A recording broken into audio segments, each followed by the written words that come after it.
আলহামদুলিল্লাহ, আলহামদুলিল্লাহ, আলহামদুলিল্লাহ। অনেক ভালো আছি। আল্লাহ তাআলার রহমতে আপনাদের দোয়ায় অনেক ভালো আছি। কিন্তু কি বলুন তো, এই ভালো থাকাটা কিছু কিছু মানুষ অবশ্য দেখতে পায় না, দেখতে চায়ও না। এটাই হচ্ছে আমাদের বাঙালিদের একটা ইয়ে। কোনো কোথাও কোনো হিংসা কোনো কিছুই নাই, কিন্তু কিছু কিছু মানুষ কারো ভালো থাকা দেখতে পারে না। সে কীভাবে ভালো থাকছে, কেন ভালো থাকছে, তাদের কি সেই বিষয় নেই, শুধু মাথা ব্যথা। তাছাড়া অন্য কোনো ব্যথা নিয়ে তাদের মাথা ব্যথা নেই। কিছু মানুষ আছে এমন, সবাইকে বলছি না।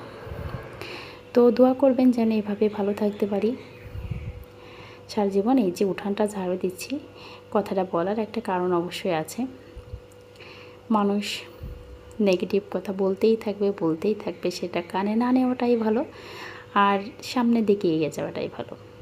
আর আমার এই ভিডিওটা করা কিন্তু একদমই শখের বশে, এর বেশি কিছুই না। তো অনেকে অনেক কিছু ভাবতে পারেন।